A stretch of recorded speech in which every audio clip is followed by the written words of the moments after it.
బ్రహ్మోస్ క్షిపణి ఈ క్షిపణిని విక్రయించేందుకు ఇండోనేషియాకి భారత్ సర్కారు సిద్ధమైనట్లుగా మనకి వార్తలు వచ్చాయి. ఇరు దేశాల మధ్య ఈ బంధం ఒక సువర్ణ అధ్యాయంగా కూడా మోదీ పేర్కొన్నారు సార్. అంటే బ్రహ్మోస్ మిసైల్ ప్రత్యేకత ఏంటంటే ఇది ఇండియా రష్యా జాయింట్ గా డెవలప్ చేసినటువంటి మిసైల్. దాని పేరు కూడా బ్రహ్మోస్ అంటే బ్రహ్మపుత్ర, అలాగే రష్యాలోని మాస్కోవా నదులను కలుపుతూ బ్రహ్మోస్ అనేటువంటి పేరు పెట్టారు. ఇది సూపర్ సోనిక్ అంటే సౌండ్ కన్నా కూడా వేగంగా ప్రయాణం చేస్తుంది. దీని మీకు రేంజ్ 300 కిలోమీటర్స్ 300 కిలోమీటర్ల దూరంలో ఉన్న లక్ష్యాలను ఛేదించగలుగుతుంది. మార్క్ 3 అంటారంటే 3700 కిలోమీటర్ పర్ అవర్, గంటకు 3700 కిలోమీటర్లు ప్రయాణం చేస్తుంది. మీరు చూడండి ఏ స్థాయిలో ప్రయాణం చేస్తారు అంటే సౌండ్ కన్నా 3 times వేగంగా వెళ్ళగలుగుతుంది. అదే కాకుండా ఇది మన ల్యాండ్ నుంచి, ఎయిర్ నుంచి, గగనతల నుంచి, భూమి నుంచి, సముద్ర మార్గంలో సముద్రం వైపు పై నుంచి కూడా శత్రువుల పైన ప్రయోగించగలిగేటువంటి ప్రత్యేకత కలిగిన మిసైల్. సో భారతదేశంలో ఉన్న మిసైల్స్ లో రకరకాల మిసైల్స్ మనం డెవలప్ చేస్తాం. Integrated guided missile development programme కింద అగ్ని, ఆకాష్, త్రిశూల్, నాగ్ అని 4 మిసైల్ డెవలప్ చేశాం. Agni intercontinental ballistic missile, near ICBM అంటారు. అంటే సుమారు 8000 నుంచి 10,000 కిలోమీటర్ల దూరాన్ని కూడా వెళ్ళి అటాక్ చేయగలిగేటువంటి కెపాసిటీ ఉన్నటువంటి మిసైల్ అది. ఈవెన్ అణ్వస్త్రాలను కూడా మోసుకెళ్ళగలిగే న్యూక్లియర్ వారెట్స్ కూడా తీసుకెళ్ళగలిగేది. సో ఇలా ఒక్కొక్క మిసైల్ కో ప్రత్యేకత ఉంటుంది. ఈ BrahMos missile India Russia joint గా డెవలప్ చేసిన ఇందులో major stake holder India. So దీన్ని రేడార్స్ కూడా గుర్తించడం కష్టం. అంటే రేడార్స్ రేంజ్ కూడా దొరకకుండా వెళ్ళి శత్రువుల టార్గెట్లను బ్రహ్మోస్ అటాక్ చేయగలుగుతుంది. దీని స్పీడు, దీని వెలాసిటీ, దీని వేగము, వెలాసిటీ చాలా ఎక్కువ ఉండడం వల్ల దీన్ని ఇంటర్సెప్ట్ చేయడం, ఇప్పుడు మనం మిసైల్ ప్రయోగిస్తే వెంటనే శత్రువులు దాన్ని ఇంటర్సెప్ట్ చేసి కూల్చేస్తారు. ఇప్పుడు మీకు ప్యాట్రియాట్ మిసైల్ సిస్టమ్స్ అని మనము తయారు చేసుకున్న Akash anti missile defence, S-400 Russia నుంచి మనం దిగుమతి చేసుకున్న మిసైల్ డిఫెన్స్ అన్నీ కూడా ఇలాంటివి. అంటే వస్తున్న మిసైల్స్ ను రేడార్స్ ద్వారా గుర్తించి వాటిని మధ్యలోనే అటాక్ చేసి కూల్చేస్తారు. సో దాన్ని ఇంటర్సెప్టింగ్ మిసైల్స్ అంటారు. సో మీకు ఇప్పుడు ఉక్రెయిన్ కు అమెరికా ఇచ్చింది ప్యాట్రియాట్ మిసైల్స్. అంటే రష్యా మిసైల్ ప్రయోగిస్తే ఇది ప్యాట్రియాట్ మిసైల్ అది కూల్చేస్తుంది. అలా బ్రహ్మోస్కున్న ప్రత్యేకత ఏంటంటే శత్రు దేశాలు దీన్ని ఇంటర్సెప్ట్ చేయడం కూడా కష్టం. సో అందువల్ల ఈ ప్రత్యేకతలు బ్రహ్మోస్కున్నాయి కనుక దీనికి మొదటి నుంచి కూడా ఆ గుర్తింపు ఉంది. అయితే ఇందులో ఎప్పుడు కూడా ఈ మీకు డిఫెన్స్ ఇండస్ట్రీకి ఉండే ప్రత్యేకత ఏంటంటే అది పీస్ టైంలో డిఫెన్స్ ఇండస్ట్రీ ప్రొడక్షన్ చేస్తుంది, వార్ టైంలో టెస్టింగ్ చేస్తుంది. ఇప్పుడు మీరు ఒక సాఫ్ట్వేర్ డెవలప్ చేశారనుకోండి, మీరు దాన్ని వెంటనే టెస్టింగ్ చేస్తారు. అంటే అది పని చేస్తుందా లేదా అని మాక్ టెస్టింగ్ చేస్తారు.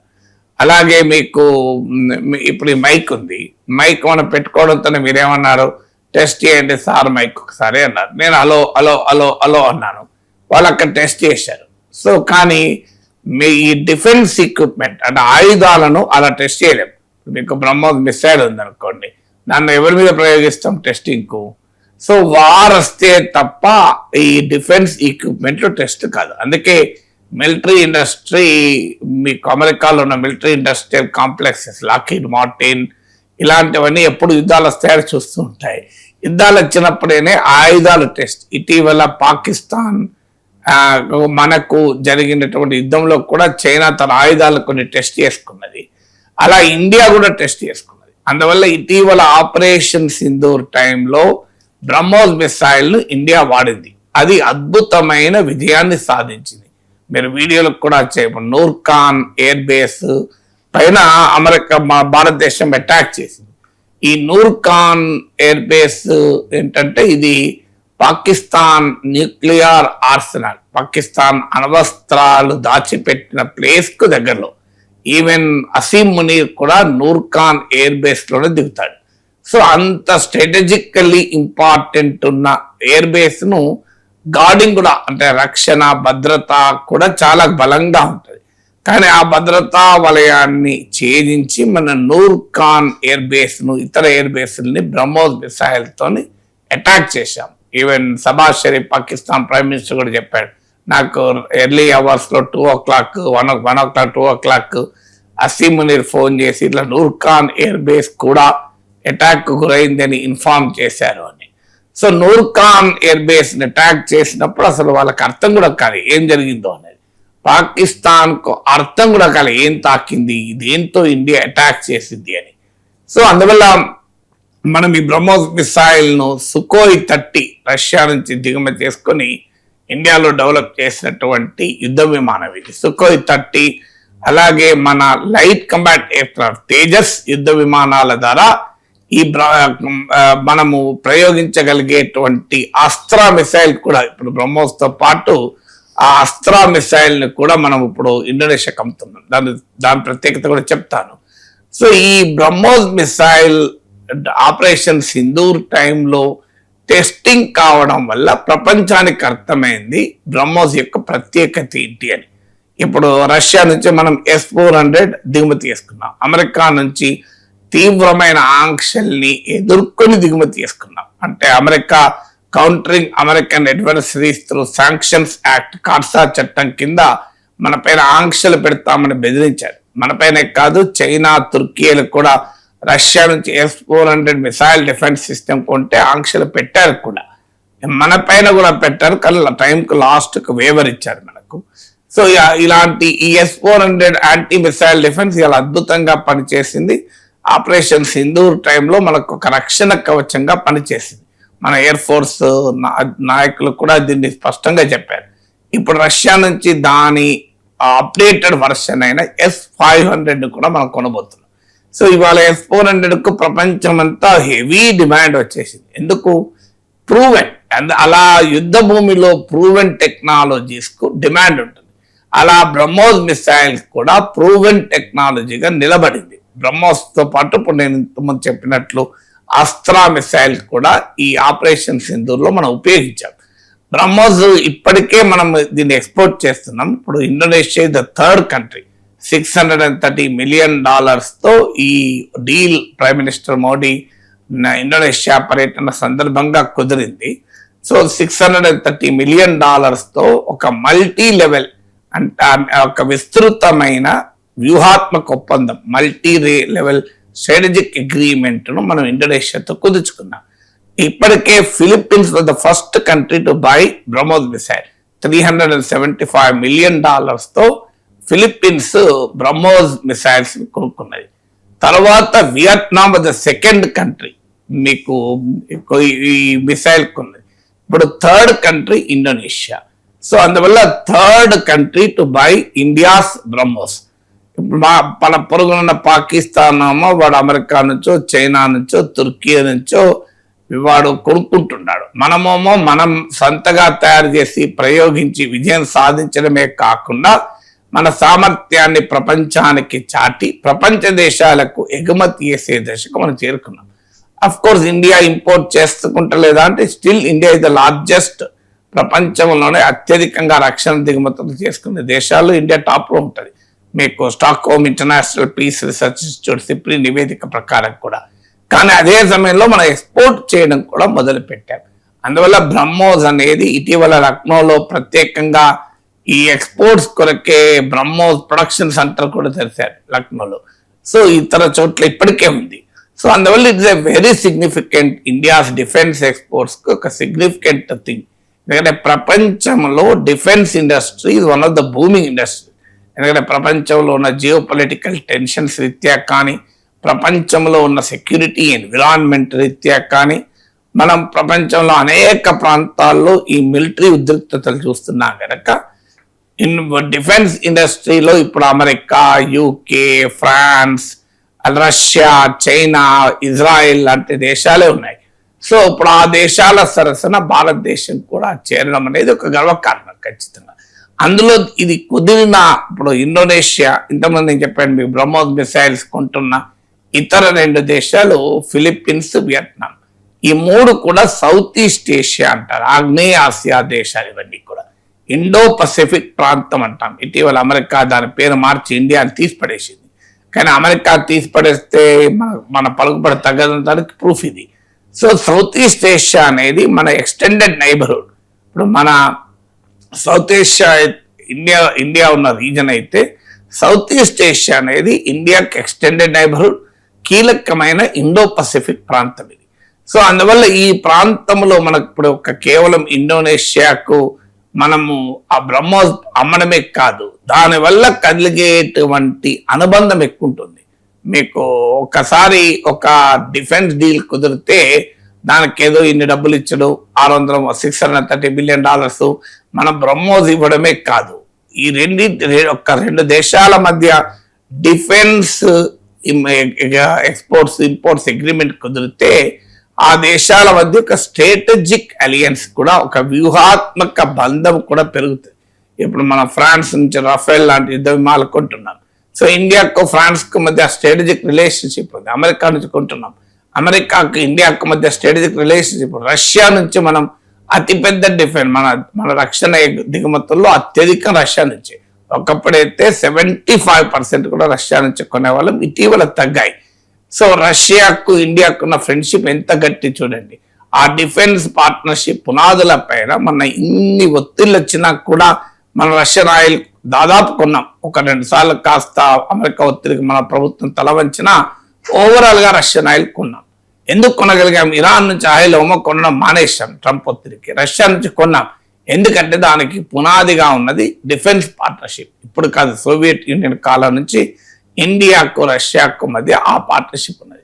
అందువల్ల ఇది కేవలం ఒక బ్రహ్మోస్ మన అమ్మడము వాళ్ళు కొనడమే కాదు, ఒక విస్తృతమైన వైడర్ స్ట్రాటజిక్ పార్ట్నర్షిప్ కూడా ఈ డీల్ ఉపయోగపడుతుంది. కనుక మోడీ పర్యటన సందర్భంగా కుదిరిన ఈ డీల్ దేశానికి గర్వకారణం. ఖచ్చితంగా ఒక బ్రహ్మోసే కాదు, అస్త్రా మిసైల్ కూడా ఇప్పుడు ఇండోనేషియా కొంటోంది.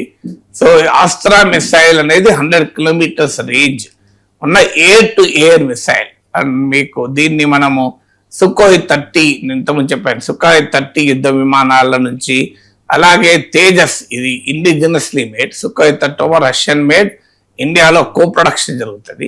మీకు తేజస్ ఏమో మన హిందుస్థాన్ ఏరోనాటిక్స్ లిమిటెడ్ తయారు చేసిన దేశీయ light combat air craft. So ఈ 2 యుద్ధ విమానాల నుంచి ఈ అస్త్రా మిసైల్ ప్రయోగించవచ్చు. ఇది 100 కిలోమీటర్స్ రేంజ్, అంటే ఇది కూడా ఒక రకంగా అత్యంత వేగంగా ప్రయాణం చేసే మిసైల్. ఇటీవల ఆపరేషన్ సింధూర్ లో కూడా మనం దీన్ని వాడాం. దీని అడ్వాంటేజ్ ఏంటంటే, మనం ఆపరేషన్ సింధూర్ లో నేను ఇంతకుముందు చెప్పినట్లు సుఖోయ్ 30 నుంచి వాడాం కనుక మీకు ఇండోనేషియా దగ్గర కూడా సుఖోయ్ 30 యుద్ధ విమానాలు ఉన్నాయి. అది కూడా రష్యా నుంచే కొన్నాం, మనం రష్యా నుంచే కొన్నాం. సో ఇండోనేషియాకి ఏంటంటే ఈ కంపాటబిలిటీ ఉంటుంది. ఇప్పుడు వాళ్ళ దగ్గర సుఖోయ్ 30 ఉంది, మన దగ్గర సుఖోయ్ 30 ఉంది. సో సుఖోయ్ 30 నుంచి మన ఆపరేషన్ సింధూర్ లో వాడి నిరూపించాం. దాంతో ఇండోనేషియాకి ఏంటంటే ఒక కాన్ఫిడెన్స్, ఓహో ఇదే అస్త్రా మిసైల్ మనం సుఖోయ్కి ఫిట్ చేయొచ్చు అని. సో ఎందుకంటే సుఖోయ్కి సెట్ అయింది కదా అక్కడ ఇండియాలో అని. సో అందువల్ల ఇది ఒక వైడర్ డిఫెన్స్ ఎంగేజ్మెంట్ ఇది ఒక ఉదాహరణగా నిలుస్తుంది. అయితే చాలా కాలం భారతదేశ ఫారెన్ పాలసీ, సెక్యూరిటీ పాలసీలో మనము we don't indulge in war, మనము యుద్ధ వ్యాపారము చేయకూడదు అనే ఒక మారల్ స్టాండ్ తీసుకున్నది ఇండియా. అందుకే మనం డిఫెన్స్ అనేది ఎప్పుడు కూడా సెల్ఫ్ రిలయన్స్ ఆలోచించాం, స్వావలంబన, మన దేశాన్ని మనం పరిరక్షించుకోవడం, కాపాడుకోవడం అని. ఎందుకంటే విదేశాలకు మనం ఆయుధాలు అమ్మడం అంటే మన యుద్ధాలను ప్రోత్సహించడమే. మన శాంతియుత దేశం, మన నాన్ వైలెంట్ కంట్రీ, మనది నాన్ అలైన్డ్ కంట్రీ కనుక ఇతర దేశాలలో మన యుద్ధాలలో మనం జోక్యం చేసుకోకూడదు. We are a peace loving nation. మన గాంధీ, గౌతమ బుద్ధ పుట్టిన దేశం ఇది. అందువల్ల మనం యుద్ధాలలో వ్యాపారం చేయకూడదు అనే వైఖరి చాలా ఏళ్ళు మనం అనుసరించాం. కానీ మనము వ్యాపారం చేయడము చేయకపోవడంతో ప్రపంచ యుద్ధ వ్యాపారం ఆగదు. గ్లోబల్ వార్ కామర్స్ అనేది మన దేశం ఆధారపడదు. పైగా ఇప్పుడు మన దేశానికి మనము తయారు చేసుకోవాలన్నా కూడా వాటిని ఎక్కడో పరీక్షించాలి. ఇప్పుడు మనం బ్రహ్మోస్ను మన ఆపరేషన్ సింధూర్లో ప్రయోగించి పరీక్షించాం. అస్త్రాన్ని పరీక్షించాం. రేపు ఇండోనేషియా కూడా పరీక్షించింది ఒక బ్రహ్మోస్ మిసైల్, అది మనకు టెస్టింగ్ ఉపయోగపడుతుంది కదా. అందువల్ల మన కంట్రీ సెల్ఫ్ డిఫెన్స్ రీత్యా కూడా మన డిఫెన్స్ ఎక్స్పోర్ట్ చేయాలి. ఇప్పుడు చైనా వాడు ఏం చేస్తున్నాడు, పాకిస్తాన్ లాంటి పనికిమాల దేశాలు అడుక్కుంటున్నాయి, వాడు ఇస్తున్నాడు, ఇచ్చి అవి టెస్ట్ చేసుకుంటున్నాడు, టెస్ట్ చేసుకుని వాటిని మరింతగా ఇంప్రూవ్ చేసుకుంటున్నాడు. సో అందువల్ల ప్రపంచంలో ఏ డిఫెన్స్ సెల్ఫ్ రిలయంట్ గా ఒక స్ట్రాంగ్ గా ఉండాలన్నా కూడా it requires to test it's weapons. అందువల్ల మనము మన దేశానికి యుద్ధాలు వచ్చినప్పుడే టెస్ట్ చేయాలంటే మన దేశానికి ప్రతిసారి యుద్ధం ఎందుకు వస్తుంది, కోరుకోం కదా.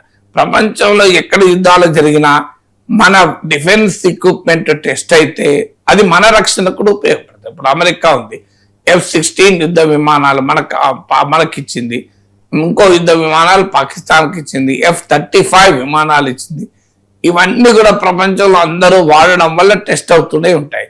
ఆ టెస్ట్ అయిన వాటిని వాడు మళ్ళీ తన రక్షణ కూడా వాడుకోవచ్చు. ఉక్రెయిన్ ఒక ఎగ్జాంపుల్ చెప్తాను మీకు. ఉక్రెయిన్ డ్రోన్లను ఇలాగే లో కాస్ట్ మిలిటరీ ఎక్విప్మెంట్ తయారు చేసుకున్నది, అంటే రష్యా దాడుల్ని ఎదుర్కోవటానికి తయారు చేసుకున్నది వాస్తవంగా. సో ఏ స్థాయికి రష్యాను ఎదుర్కోవటానికి ఉక్రెయిన్ తయారు చేసుకున్న ఈ డ్రోన్లు ఇవన్నీ ఎలా ఉపయోగపడి, డ్రోన్ వార్ఫేర్ ఆధునిక యుద్ధంలో ఉండే ప్రత్యేకత ఏంటంటే వెరీ బిగ్ ఈక్విప్మెంట్ కాదు, చిన్న ఈక్విప్మెంట్ తో కూడా నువ్వు శత్రువుని ఇబ్బంది పెట్టచ్చు. దాన్నే అసిమెట్రిక్ వార్ఫేర్ అంటారు. సో మీకు ఉక్రెయిన్ వాడు డ్రోన్లను ఉపయోగించి రష్యాను బెంబేలెత్తిస్తున్నాడు. సో ఇటీవల మీరు గమనించండి, ఇరాన్ వార్లో అమెరికా ఇజ్రాయిల్ ఇరాన్ పై జరిపిన యుద్ధంలో ఉక్రెయిన్ వచ్చి సాయం చేసింది. సౌదీ అరేబియాకు ఇతర గల్ఫ్ దేశాలకు ఉక్రెయిన్ సాయం చేసింది.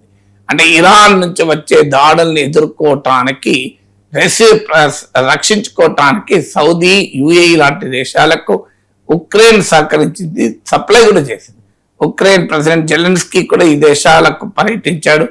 ఉక్రెయిన్ కు చాలా కీలకమైన ఆర్థిక వనరులు రిసోర్సెస్ ఇది లాభమైంది. ఏంటి మరి ఉక్రెయిన్ ఎక్కడ చేసింది, రష్యాతో తన వార్లో టెస్ట్ చేసింది. తన వార్లో టెస్ట్ చేసిన టెక్నాలజీస్ ను వెస్ట్ ఏషియా వార్లో పరీక్షించింది, ఉపయోగించుకుంది.